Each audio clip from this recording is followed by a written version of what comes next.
Kalau dalam kehidupan ada yang namanya sebab, ada musabbab, ada akibat. Ada sebab, ada akibat. Dalam kepercayaan kita pasti orang tahu kalau ada minum pasti aus. Kalau ada aus pasti minum. Kalau minum kebanyakan kembung. Kalau lapar makan, kalau udah makan kenyang. Itu sebab akibat kayak gitu. Nah, kalau kata Allah, lo istighfar yang banyak, perbanyak minta ampunan sama Allah. Akibatnya apa? Yang ditimbulkan dari sebab itu.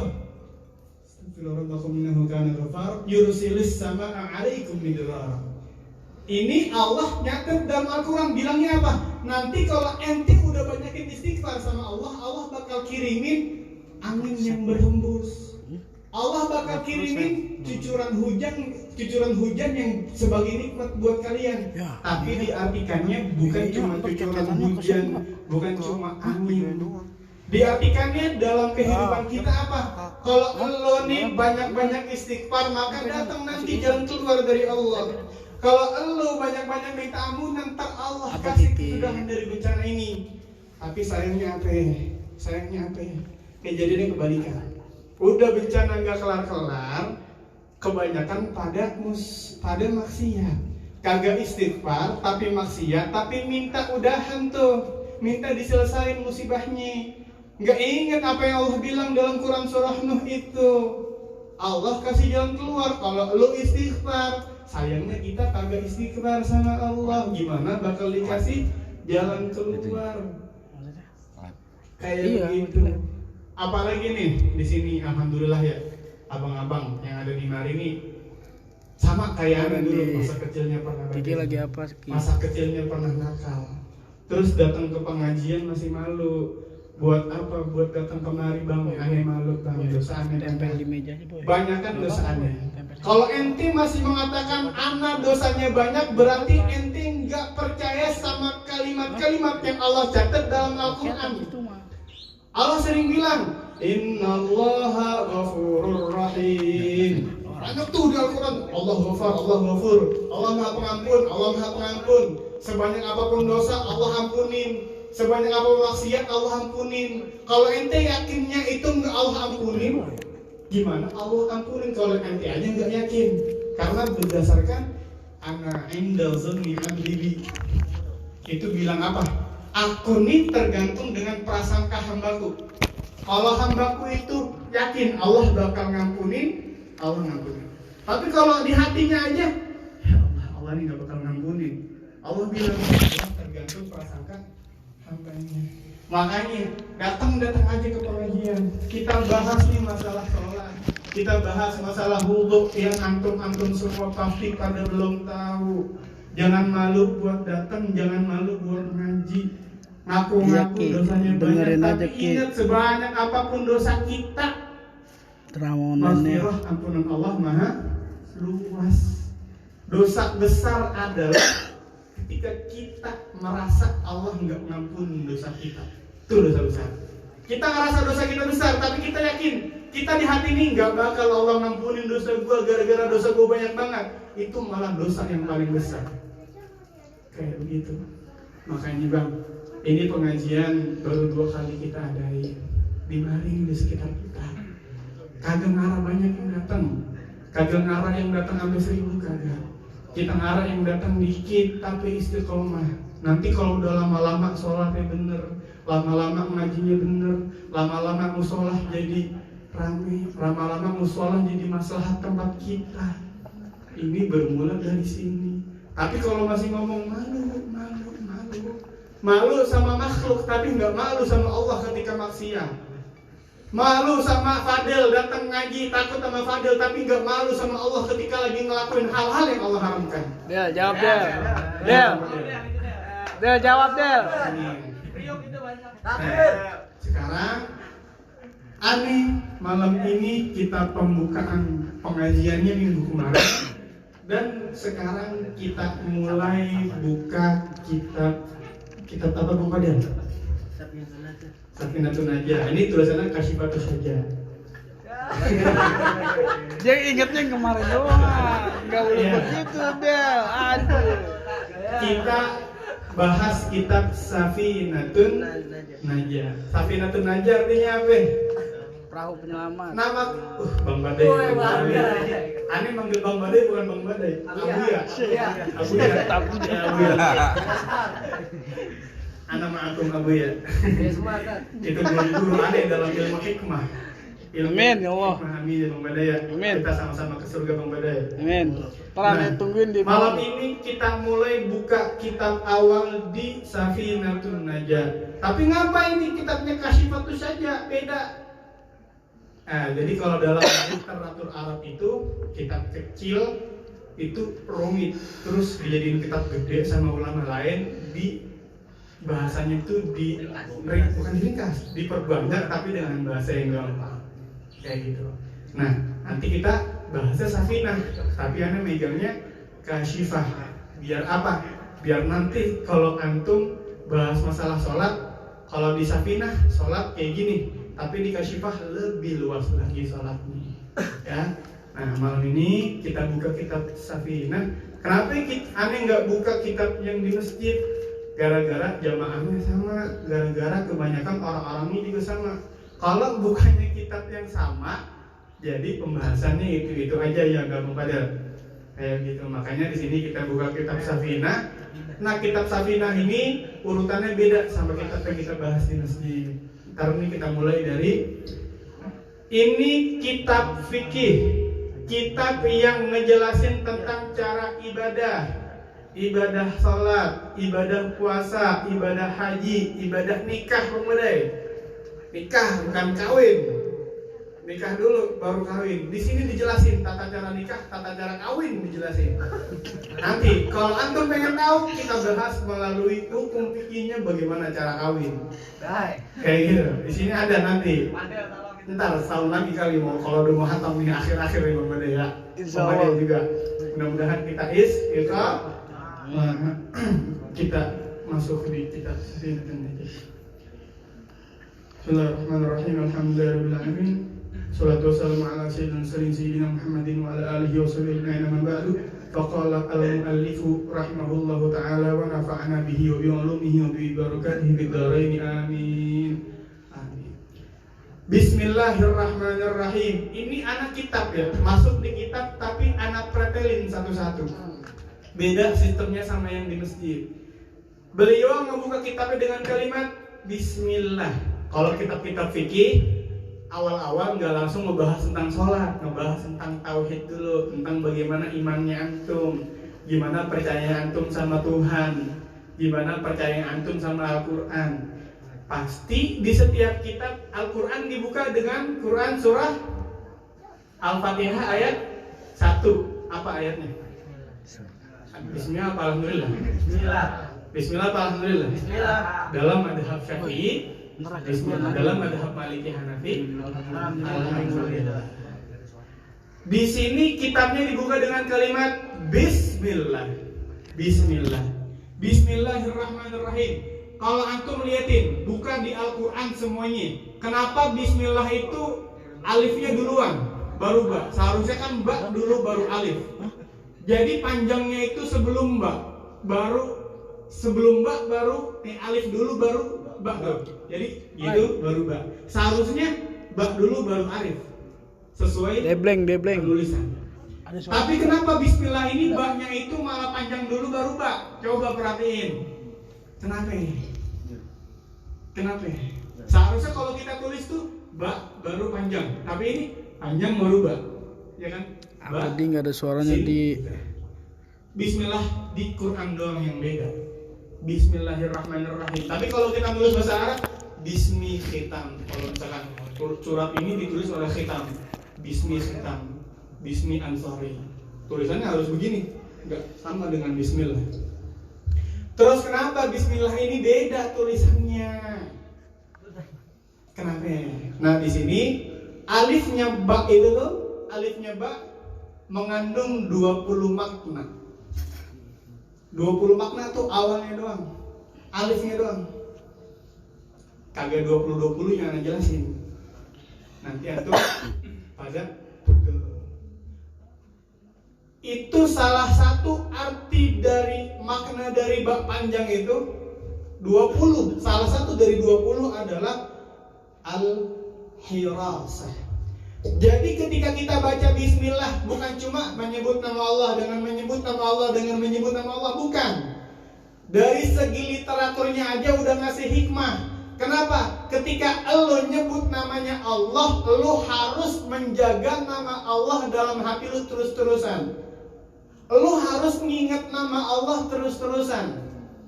Bukan cuma sekedar lo Bismillahirrahmanirrahim. Bismillah kan artinya dengan menyebut nama Allah, dengan menyebut nama Allah. Tapi makna tersirat dalam kalimat ba itu adalah salah satunya kita jaga ketika kita sebut nama Allah, itu terus-terusan Allah ada dalam hati kita. Bukan malah cuma di lisan doang. Kebanyakan kita apa?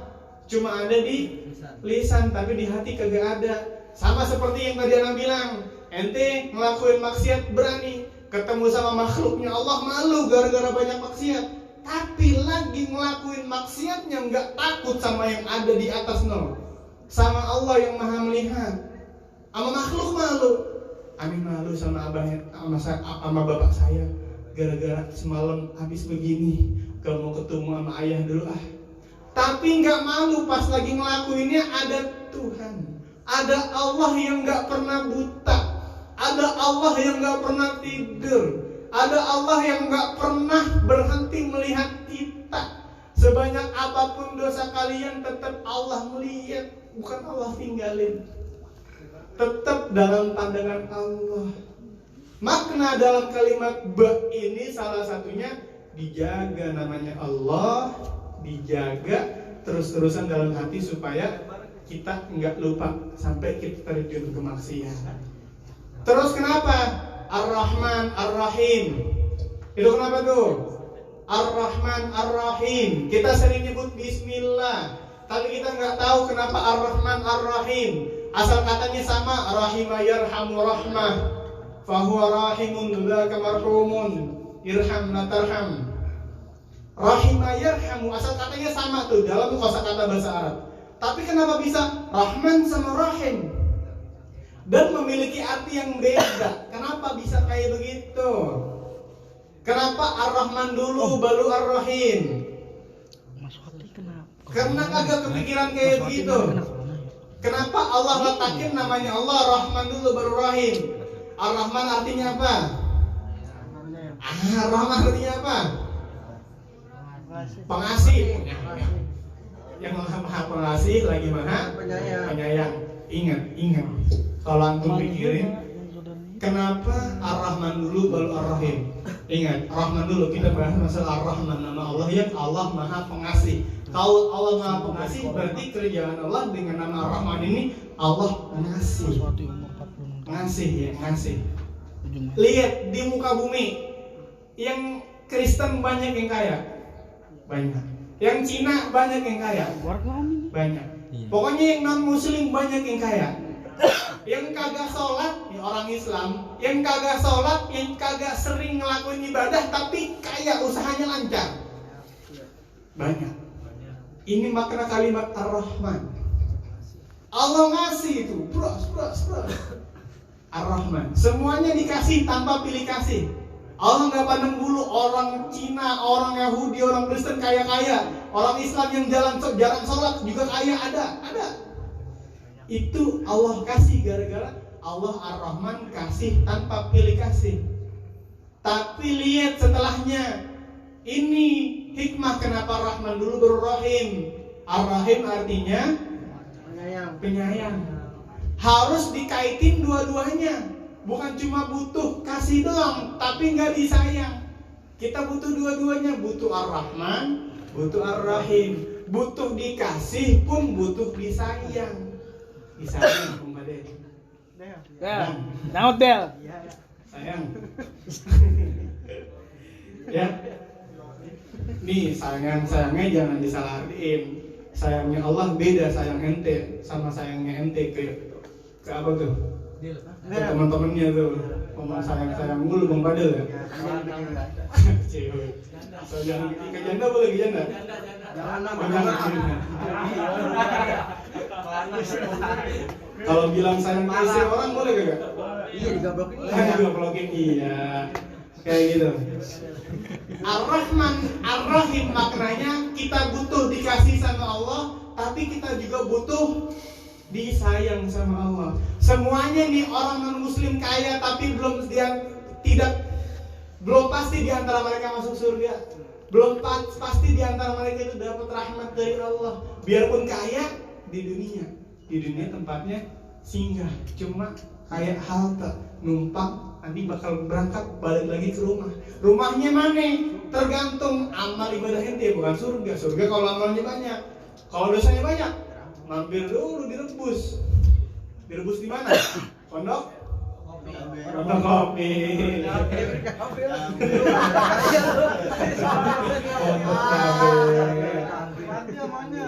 Nah, itu singkatnya makna Bismillahirrahmanirrahim. Pondok cabe jauh Dari banget sini tuh. kita paham. Mainannya jauh juga loh. Mudah-mudahan kita nih dapat makna Ar-Rahman, kita jadi orang kaya, ya.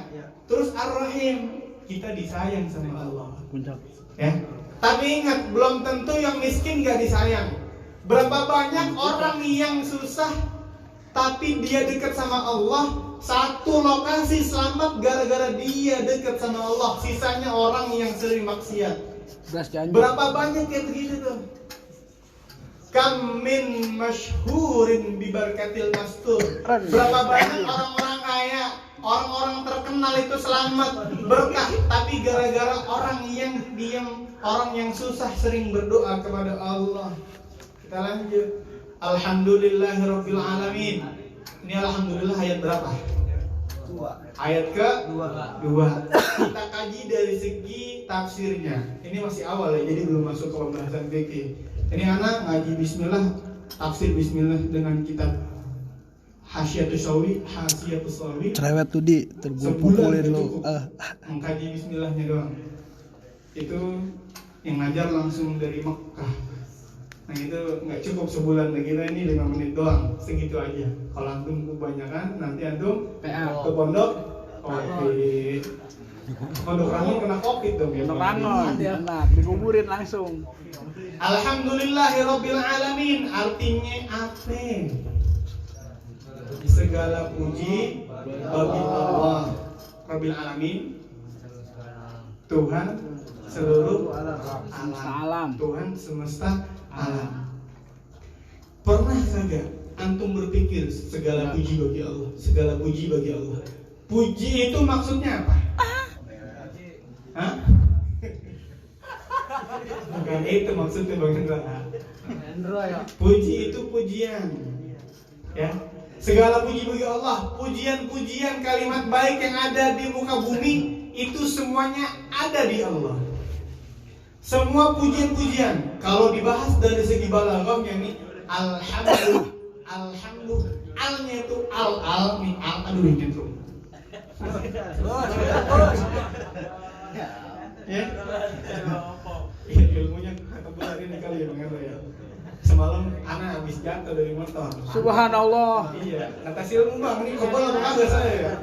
Ini kan aman-aman. Subhanallah, astagfirullah, belum setan. Dalamnya aja ini badan rontok dalamnya. Jatuh dari motor. Boy, minta pijitin itu boy, nyaut boy. Alhamdulillah, alnya tuh, al kalau dimaknain al dalam ilmu balaghah namanya al-lil istighraq ya Sahal ya. Al-lil istighraq ya. Iya enggak Sahal? Sahal? Benar enggak? Iya, maksudnya apa itu? Dalam ilmu balaghahnya ini al-lil istighraq.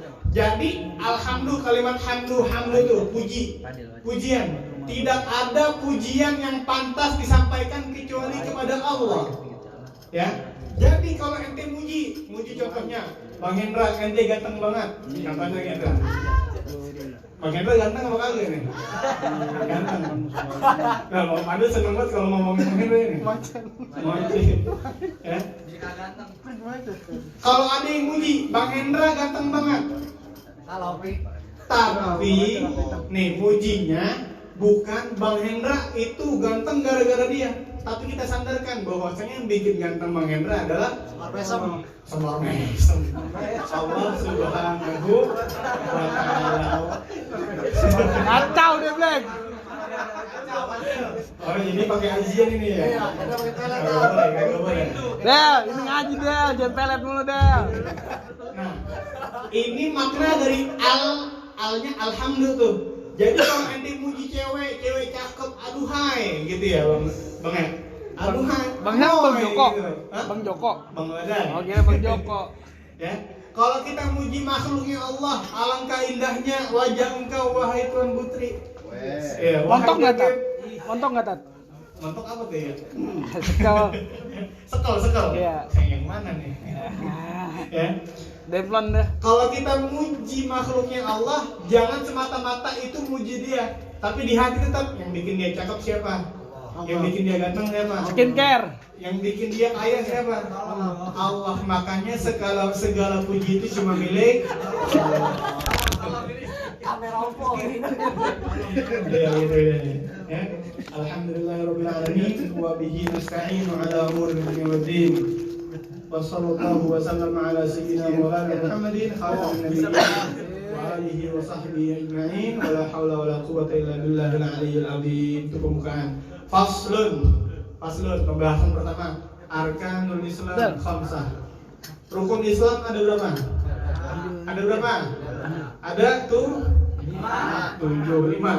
Yang pertama, syahadatu an la ilaha illallah wa anna muhammadan. Ini bubar mah. Makan. Yang kedua, Ngaco lu. salat. Yang ketiga, zakat. Yang keempat, puasa. Yang Kalau kelima, bubar malah nggak kemakan. Ngaco lu.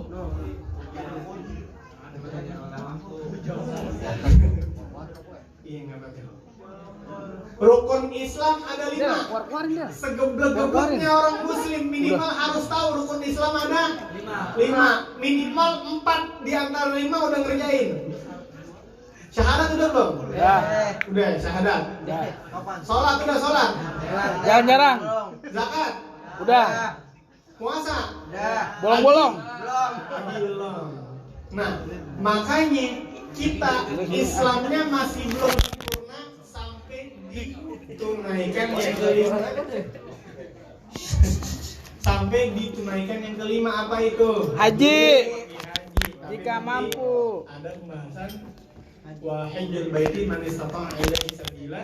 Pergi haji kalau mampu nih, jadi ada kaitannya. Pergi haji kalau nggak mampu nggak apa-apa, niatin aja, udah gugur. Nonton YouTube Tat. Nonton YouTube. Iya. Jadi haji itu pembahasannya kalau lu mampu silakan, kalau enggak nggak apa-apa. Tapi jangan digampang-gampangin. Orang punya duit misalkan 30 juta ya. Sekarang haji itu 25-30 juta ya. Iya nggak? Jauh itu tapi kamarnya. 40 juta lah. Nah, itu enak. Orang punya duit 40 juta. Yaitu Ada kalau ceweknya nggak- lagi. dia udah wajib buat haji. Kalau kagak dia haji, Cewek dia di dosa. kamar itu 40 juta. Harusnya dia haji. Kalau dialihin ke yang lain, itu hukumnya diperemperin lagi, udah nggak boleh sebenarnya. Jadi kalau emang dia punya duit 40 juta, ya 40 juta nih, terus malah dia beli mobil gitu. Wah, mantep itu. Terus sampai dia mati dia nggak haji, itu jadi tanggungannya dia. Ketika dia punya duit 40 juta, dia ngutang sama Allah karena dia bukan jika mampu lagi, dia sudah mampu. Punya duit 40 juta malah dipakai buat beli pesawat. Kayak gitu. Jadi bukan dimain-mainin ketika mampu. Punya duit 40 juta tar dulu, masih belum mampu. Masih belum punya duit lagi nih, kepake nih buat bangun rumah. Itu jatuhnya udah mampu. Kalau ntar apa udah mati dia belum haji, dapat utang sama Allah karena dia masuknya bukan jika mampu tapi dia udah mampu.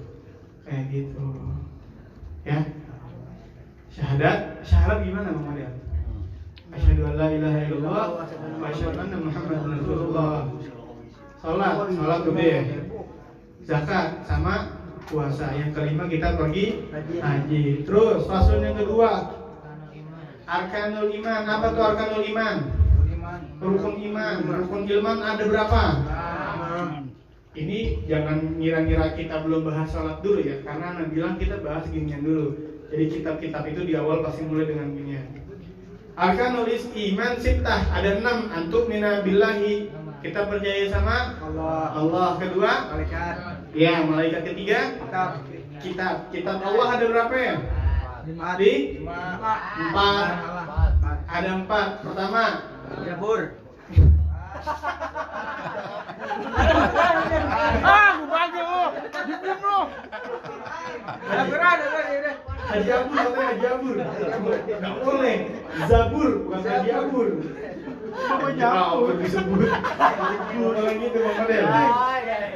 Al-Quran, Zabur, Taurat, Injil. Tapi yang masih terjaga keautentikannya Al-Quran. Ketiganya udah dicampur dengan tangan-tangan manusia. Terus habis Quran percaya sama Rasul. Terus wabil yaumil akhir.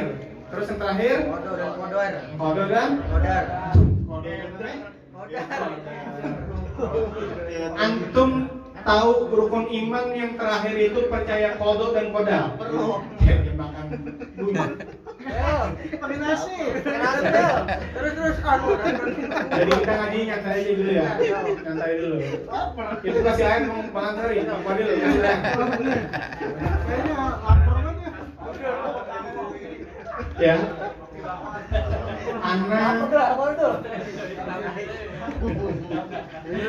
Ane mau jelasin qada dan qadar.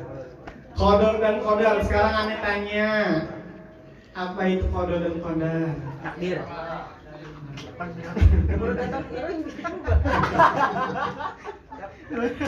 Qada dan qadar adalah qada dulu baru qadar.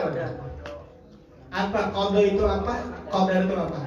Qada itu ketentuan Allah. Qadar itu pengaplikasiannya.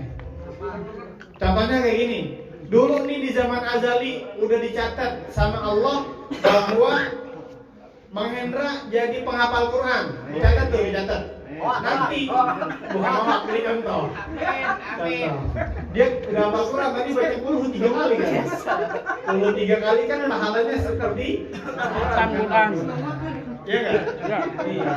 Bang Badri hafal Ar-Rahman tuh. Kebanyakan doang. Oke. Qada dan qadar. Qada itu dulu Bang Hendra ditulis sama Allah sebagai penghafal Quran. Terus pas dia hidup udah gede sekolah jadi hafal Quran, itu namanya qadar. Tapi ingat, qada dan qadar syarrihi wa khairihi, baik dan buruknya itu ada di Allah. Baiknya bagus. Kalau buruknya itu bisa kita ubah. Dengan apa? Dengan ibadah, dengan takwa, dengan sholat. Itu dia belum bagian tuh.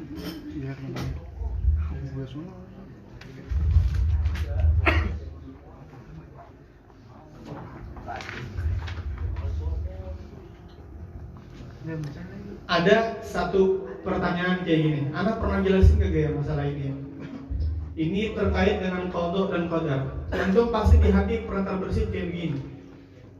Innallaha 'ala kulli syai'in qadir, artinya Allah Maha Kuasa atas segala sesuatu. Berarti Allah segala sesuatu yang kita lakukan, kita ke masjid sama kita ke warteg buat buka puasa pas Ramadan, siapa yang gerakin? Gua. Ada lu ya? Nggak, soalnya anak pernah ketemu dia di Mampang. Ya. Siang-siang nggak? Ini Siang-siang. Mampang lagi makan ST sama nasi uduk. Iya. Tahu Wanda. Tolong ini tolong. Saya tanya gimana? Teriak. Ya. Anda mau jelasin. Allah Maha Kuasa atas segala sesuatu. Terus di hati pernah terbersit. Berarti kalau Anda mabok itu atas kehendak Allah. Terbersit kagak? Ya. Karena Allah Maha Kuasa atas segala sesuatu. Anak ke masjid siapa yang gerakin? Allah. Anak ke diskotik siapa yang gerakin? Badai. Ini kalau kita mikir pasti kayak gitu kan. Ada yang mikir kayak gini, percuma aneh ibadah, toh Allah dulu udah kodok tuh, udah nulisin ana sebagai orang yang masuk neraka. Ada yang bilang kayak gitu. Percuma anak puasa, haji, baca Quran, Allah udah takdirin aneh sebagai orang yang masuk neraka. Ada yang kayak gitu. Ada. Jadi gara-gara gitu dia nggak mau sholat. Lah emang lu tahu apa yang Allah takdirin ke lu? Siapa tahu lo abis ini kesandung, palanya kebentur, jadi kiai, siapa tahu. Kan kiai gitu. Del kali jadi kiai Del. Mau pada jadi Habib punya besok. Amin. Habib terkenal. Habib Bugedeng ya, belum ada. Sisi lagi. Harus diingat ya, Allah itu maha kuasa atas segala sesuatu. Terus nih dulu nih, Allah nulisin antum misalkan fulan, nanti dia ini jadi orang yang kagak bener. Dulu nih, Allah zaman azali nulisin fulan jadi orang kagak bener. Allah yang nulisin. Bukan karena Allah itu semena-mena Allah. Mentang-mentang Allah ini maha kuasa atas segala sesuatu, Allah takdirin fulan jadi orang gak benar, bukan. Ya, tapi bermula dari innallaha ala kulli syai'in qadir. Allah maha kuasa atas segala sesuatu. Allah maha mengetahui yang akan terjadi di masa mendatang. Jadi karena Allah tahu nih, ntar si fulan ketika dipilih antara air zam-zam sama anggur merah, dia milihnya anggur merah. Bagus. Gara-gara Allah tahu tuh ntar di masa mendatang Allah yang apa yang dia lakuin, Allah tulisin dia sebagai orang yang kagak benar. Bagus, minum anggur merah. Makanya jangan nyalahin Allah sama yang terjadi. Hendra tuh sering ngajakin tuh. Salahin diri Ruangan sendiri. pertama katanya. Karena idroh, kudroh sama irodah itu Allah kasihkan ke dia ya. Idroh, irodah sama kudroh itu hak prerogatif antum. Antum terserah. Mau jadi orang baik, ayo. Mau jadi orang kagak baik, ayo. Kata Allah kayak gitu. Ya. Buat malam ini itu dulu karena masih pembukaan. Nanti kalau kita ada kesempatan lagi, baru kita masuk ke pembahasan tentang air. Air ya kalau nggak salah. Pembahasan air. Airnya kurang tat emang tat. Aduh. Airnya kurang mah itu. Air yang dibahas no. Nanti dibahas minggu depan. Sabar-sabar Bang, kita ngaji nggak langsung ke bab sholat, nggak langsung ke bab ini dari awal dulu, dari kecil dulu. Makanya kita istiqomah datang, kita datang terus tiap 2 minggu malam Rebo. Ini nggak tiap hari ngaji, nggak tiap hari. Ngajinya cuma 2 minggu sekali malam Rebo. Minggu depan 2 minggu lagi di rumah Bang Padil ya. Iya. Jadi kan nih? Betul. Jadi Del. Amin. Men. Namanya yang di Moga besok lempeng nih bocah. Oh, bukan. Itu aja mungkin yang bisa Anda bagi, yang bisa disampaikan. Mudah-mudahan Allah jadikan kita hambanya yang istiqomah datang ke pengajian. Mudah-mudahan antum semua bisa banyak-banyak istighfar biar corona kelar. Itu aja, kurang lebihnya mohon maaf. Kalau ada yang punya pertanyaan apapun silakan. Del. Ya, tanya apa?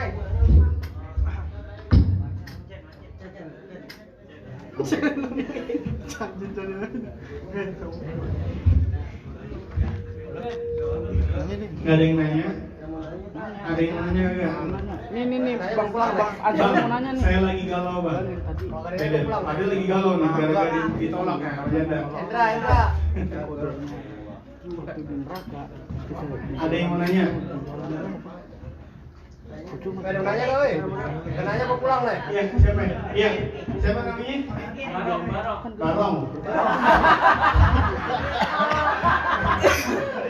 Rifki, maaf Rifki. Majuan, nggak kelihatan.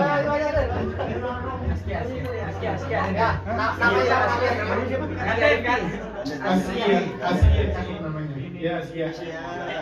Ya, jangan Pak Ustaz. Anak nomor dipanggil Pak Ustaz.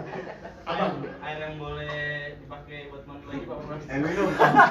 Lu ada YouTube kan? Buka di YouTube, nanya makin tanya hitam. Aduh, bener udah bocah. Kan belum juga. Masa mandi junub nanya hitam? Buka Google. Iya. Abang kasih dia Rizky. Kasih dia Rizky namanya satu. Aski apa artinya? Orang-orang yang cerdas. Rizky Rifki lembut. Bercakap lembut, ya nggak? Cakap nggak? Cakap nggak?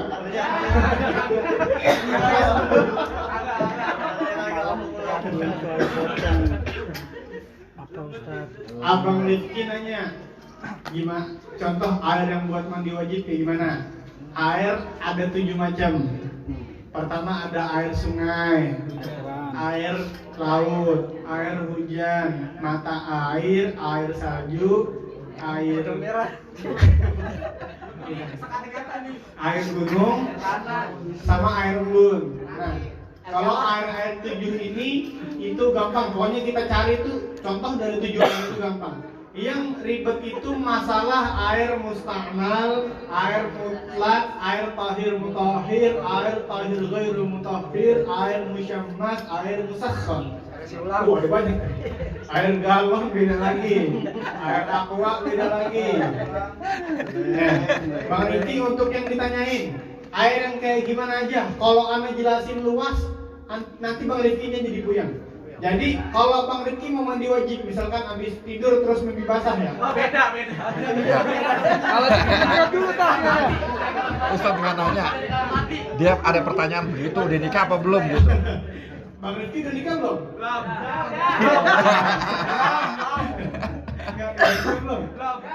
Belum. Kalau belum nikah berarti Buat persiapan mandi nikah. wajib gara-gara mimpi basah. Ya kalau mimpi, kalau dipaksa. Kalau dipaksa itu gimana ya caranya ya? Ya.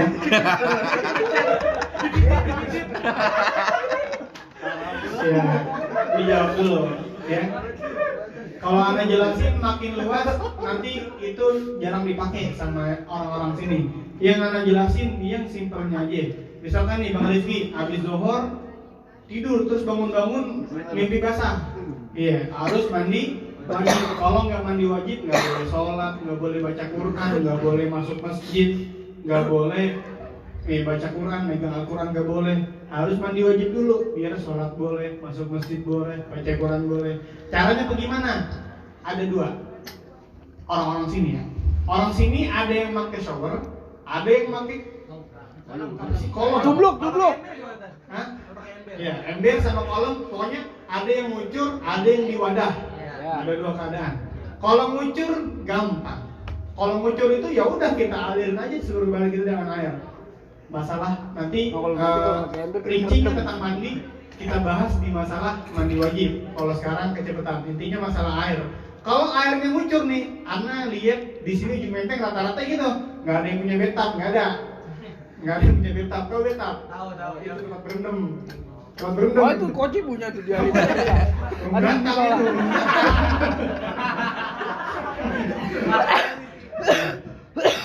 Kalau airnya ngucur, entah keran ataupun shower, pokoknya basahin aja. Yang ribet kalau di wadah, entah itu kolam atau ember. Ya, kalau kolamnya ukurannya airnya ada 2 kula. Tahu 2 kula? 2 kula itu 183 liter. Kalau 2 kula. Kalau hitungannya itu kolamnya kotak-kotak, samping kanan kiri bawah itu 60 kali 60 kali 60 cm ya, bukan 60 meter, bukan 60 cm. Itu segitu 2 kula. Kalau kolomnya segitu, itu airnya boleh dipakai mandi wajib. Ya, airnya lebih dari 2 kula. Lah terus Bang, kalau misalkan saya mandi wajib di ember. Bukan di ember, dari air dari ember. Bukan di ember, nggak muat ya, padahal nggak muat. Ya, jadi kita cukup tuh air dari ember. Lihat embernya gede apa kecil. Embernya gede apa kecil. Kalau gede, lihat itu berapa liter. Ember yang gede pun itu kadang nggak sampai 183 liter. Aneh di rumah ada ember gede itu buat kamar mandi, itu nggak gede yang dari sini segini tuh, ya, yang sering buat Mandiin mayat. Nah, kalau mandiin mayat gentong yang biru. Oh, beda. Kalau itu banyak gitu. Yang gede tuh yang jual di pasar 110.000 tuh, itu nggak ada 183. Tapi kalau misalkan antum pakai ember kayak gitu, nggak sampai 2 kula, airnya dinyalain. Biar masuk ke jatuhnya air mengalir. Jadi diluberin terus airnya. Langsung aja dari keran kalau gitu, biar nggak ribet. Ya, kalau emang langsung dari keran, silahkan. Tapi kan anak jelasinnya kalau nanti mandinya dari ember. Kalau dari keran, silahkan. Anggap aja shower. Ya. Kalau misalkan pakai ember, minimal airnya itu harus mengalir. Terus nih, tetesan dari tubuh kita jangan sampai jatuh ke tuh ember. Kalau jatuh kenapa? Mustakmal, bukan hilang. Mustakmal, airnya telah digunakan buat melakukan mandi wajib. Nggak boleh tuh jadinya digunain. Harus bener-bener nggak pernah kena apapun. Tapi seandainya antum nih nyiduk pakai tangan, terus tiba-tiba kena sama tangan tuh air, pakai niat. Kalau nggak niat apa-apa, cuma niat gini doang, itu airnya jadi mustakmal. Tapi kalau antum nih lagi gayung, niatnya niat ikhtiraf. Niat ikhtiraf tuh niat buat nyibuk air buat mandi wajib. Walaupun airnya kena, airnya nggak jadi mustakmal. Ya, jadi pas nyibuk tuh ingat, kalau seandainya takut netes, niatin aja. Niat nyibuk air buat mandi wajib. Bahasa Indonesia kayak gitu. Kalau bahasa fikihnya niyatul ikhtiraf. Paham Bang Rifki? Paham ya? Bang, nyaut bang. Besok mandi wajibnya jangan dipaksa ya. Iya. Mandi wajibnya biar alami aja. Kalau yang belum kawin, kalau yang udah nikah, mandi wajibnya seminggu 2 kali. Berdua. Lah, kagak mandi wajib itu, main lagi. Gimana berdua bini mah agak mandi, main lagi tat. Abis itu saya kagak paham ya. Saya belum pernah soalnya penasaran juga. Belum pernah. Itu bukan urusan mandi, main lagi. Itu aja nih. Ya, Anda jelasin sesuai dengan kultur orang-orang ujung menteng rata-rata pakai kolam sama keran. Ini gue tanya, ada ikan.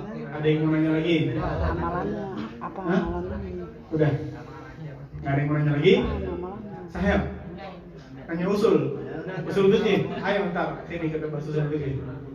Kalau nggak ada yang nanya, itu aja. Mudah-mudahan yang disampaikan bisa. Ya, ayo silakan. Maaf Ustaz. Ya. Ini mau nanya nih. Mau kemana? Oke, banyak nomor janda. Ya bingung nih. Misalkan saya mau belajar Quran, mau belajar fikih dulu nih. Maksudnya yang lebih benar langkah-langkahnya gimana nih? Belajar Ibaratnya Quran misalkan dulu, saya mau kekeh baca Quran dulu, walaupun misalkan dengan masjid kali ini kan ibarat membahas tentang fikih dulu nih, tidak Quran dulu. Nah, sedangkan saya maunya kekeh Al-Quran dulu gitu. Nah, ini Quran mungkin dulu.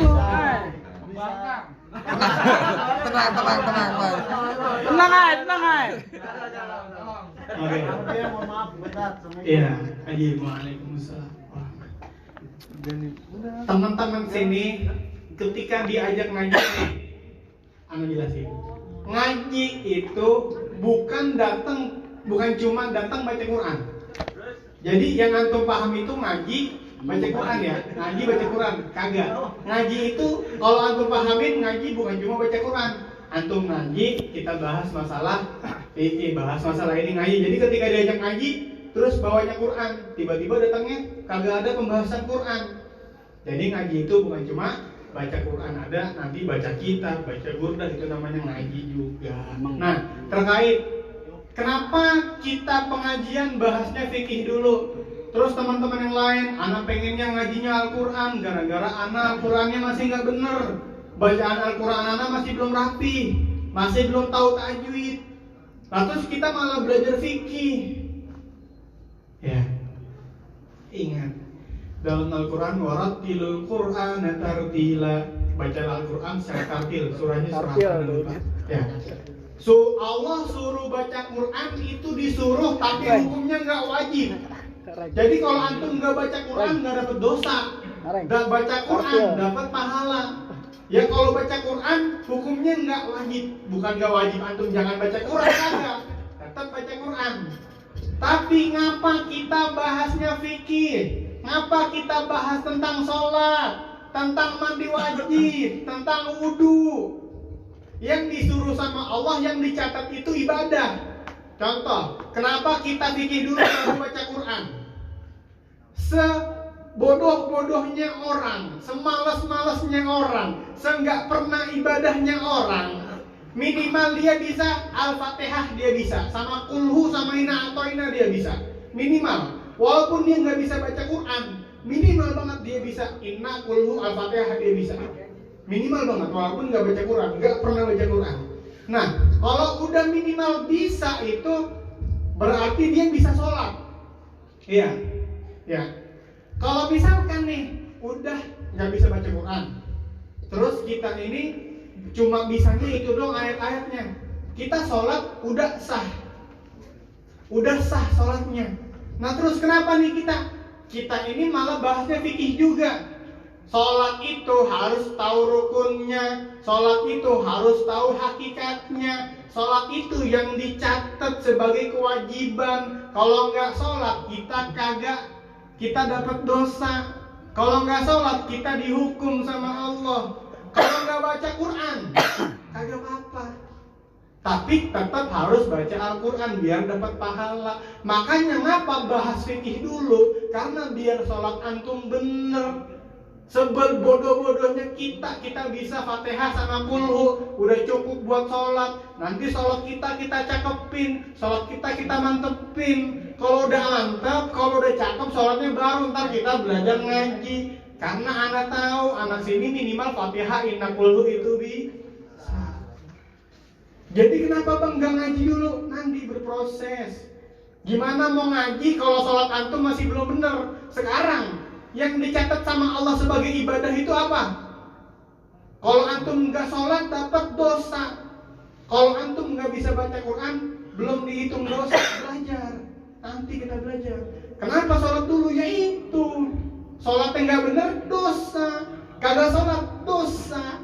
Kita bahas fikih biar sholat antum benar. Kenapa fikih dulu? Kenapa nggak Quran dulu? Ya ini jawabannya. Bener Bang Ai? Betul. Bener ya Bang Ai? Betul. Nah nih teman-teman yang masih ketika diajak ngaji, Anda pengennya ngaji Quran, bukan ngaji fikih. Kita ngaji fikih dulu, biar sholatnya benar, biar sholatnya rapi. Nanti nih insya Allah berproses. Kalau emang antum semangat, kita ngadain ngaji Quran tajwid di musola. Siapa pengajarnya? Nanti kita cari.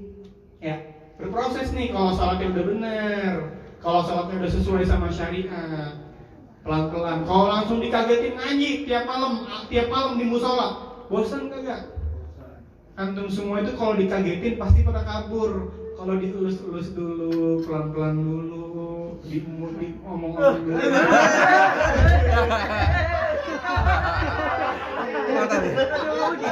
Diomong-omong dulu maksudnya. Dulu ya. Kayak gitu ya. Makanya nih, anak harap yang malam ini datang, 2 minggu lagi kita datang lagi, kita ngaji lagi. Anak nggak cari antum buat antum belajar Quran. Minimal sholatnya bener, wudunya bener, mandi wajibnya bener. Habis keluar gituan, mandi wajib, keluar mani, mandi wajibnya bener. Anak yakin masih banyak yang salah mandi wajibnya. Ya deh ya, Dep. Mandi wajibnya bener tahu? Iya. Anak tunggu besok 2 minggu lagi kita datang lagi, kita bahas masalah gituan. Emang kudu sabar, kudu yakinin, kudu ilangin malas. Masa 2 minggu sekali aja buat tobat sama Allah malas. Kita udah 2 minggu maksiat sama Allah. Sekali aja nih, setiap Rabu dan Minggu sekali datang kemari, baca zikir, baca wirid, minta ampunan sama Allah. Habis itu dosa lagi, itu hak ente. Mikir, gue udah banyak banget dosa sama Allah. Kalau terus-terusan kagak dikasih obat, kagak dikasih perban datang kemarin nih, makin sakit itu penyakit. Ya, itu aja. Ada yang mau nanya lagi? Kalau nggak ada, ya silakan. Zaidan. Iya. Mana ya, Tat? Bang, jangan manggil Ustaz, bukan Ustaz. Dipindahin ke misalnya nih, yang kita kan lagi salat nih, ya Bang ya. Kisarannya berapa jam? Misalnya awalnya kita jadi makmum Iya. nih. Terus ada orang Iya, baru masuk masjid. Iya. Nepak kita, terus jadi imam gitu. Tepak lagi. Nah itu gimana? Gue tepak balik ke lempeleng. Gimana gitu. Kita kan niatnya tadi udah makmum, terus kita mau jadi imam, disuruh jadi imam. Itu gimana gitu hukumnya? Niatnya jadi makmum gimana sih? Contohnya kayak gini. Zidan datang ke Zidan. Iya. Zidan datang ke musola Aliman. Habis zuhur jam 1. itu ada Bang Padel lagi jamaah sama Bang Hendra berdua. Ya, dia jamaah tuh. Kan temenan dia. Bang Mancen, Bang Padel. Zidan masuk ke musola Al Iman, ada Bang Hendra sama Bang Padel lagi jamaah. Udah rakaat ketiga. Berarti antum Mas Buk datang rakaat ketiga, berarti nanti Bang Padel Bang Hendra kelar, Zidan harus nambah masih kurang dua rakaat. Tadi pas sholat niatnya makmuman bukan imaman, iya enggak? Ya kan, pasti karena jadi makmum dari Bang Padel. Terus tiba-tiba Bang Ansori datang, plak, nepak pundak, dia ikut jamaah. Niat dia makmum. Tapi niat Zidan makmum. Hukumnya kayak bagaimana? Iya kagak apa-apa. Dalam qawaid itu selama masih nyambung terus, walaupun yang itu niatnya makmuman, nggak apa-apa hukumnya orang datang buat gabung menjadi makmum lagi. Nanti pembahasannya bakal berubah ketika Zidan itu sholatnya sholat qashar, sholat jamaah takdim itu beda lagi. Tapi intinya kalau sholat 5 waktu, walaupun niatnya imamnya itu makmum, terus jadi imam gara-gara orang nampak lagi, nggak apa-apa. Apa hukumnya? 3 aja, itu aja mungkin yang bisa anda sampaikan. Kalau pengen ada yang tanya, silakan tanyain ke Bang Padel. Itu aja. Kita mohon kepada Allah, mudah-mudahan Allah mengampuni dosa kita. Allah memberikan kita taufik hidayah buat tetap ke majelis ini. Allah kasih kita kekuatan, Allah kasih kita rezeki, Allah angkat semua bencana yang ada di hadapan kita. Allah kasih kesehatan, keamanan buat wilayah kita, khususnya di RT 9, RT 6, RT 1, RT 2, RW 2 semuanya, Indonesia semuanya. Allah amanin, amin ya rabbal alamin. Astagfirullahaladzim, astagfirullahaladzim, alhamdulillah ya rabbil. A'udzu billahi minasyaitonir rajim. Bismillahirrahmanirrahim. Alhamdulillahi rabbil alamin. Hamdan yuwafi ni'amahu wa yukafi mazidah. Ya rabbana lakal hamdu kama yanbaghi li jalali wajhikal karim wa 'azimi sultanik. Subhanaka la nuhsi thana'an 'alaika kama athnayta 'ala nafsik, falakal hamdu hatta tarda wa lakal hamdu idza radit wa lakal hamdu ba'da ar-ridha. Allahumma shalli wa sallim ala sayyidina Muhammadin al-fatih lima ughliq wal khatim lima sabaq nasirul haqqi bil haqqi wal hadi ila siratikal mustaqim wa ala alihi wa sahbihi haqqa qadrihi wa miqdarihi al-'azim. Allahumma ihdina bihudak waj'alna mimman yusari'u fi ridhak wa la tuwallina waliyan siwak wa la taj'alna mimman khalafa amraka wa 'asaq. Hasbunallahu wa ni'mal wakeel, la hawla wa la quwwata illa billahil 'aliyyil 'azim. Allahumma ij'alna min ahlil istiqamah wa bid-da'wah wa husnul khatimah.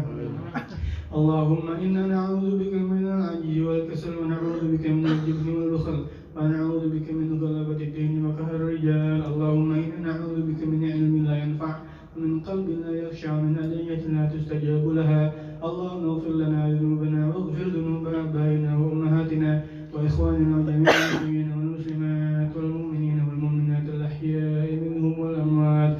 Rabbana atina fid dunya hasanah wa fil akhirati hasanah wa qina adzaban nar. Sallallahu ala sayyidina Muhammadin wa ala alihi wa sallam. Subhana rabbika rabbil izzati amma yasifun wa salamun alal mursalin walhamdulillahi rabbil alamin. Al-Fatihah.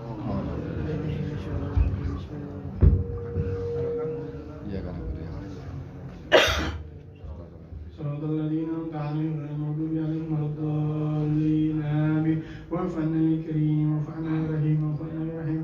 اللهم بحق الفاتحة وبسر الفاتحة وبركة الفاتحة افتح لنا أبواب البركة، أبواب السلام، أبواب الاستقامة، أبواب القوة، أبواب الصبر، أبواب الشكر. اللهم اجعلنا وأولادنا من أهل العلم والتقوى يا رب.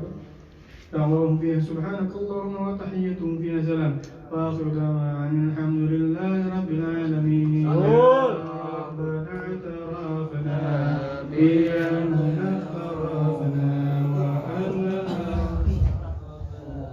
على أسرافنا فتوب علينا توبة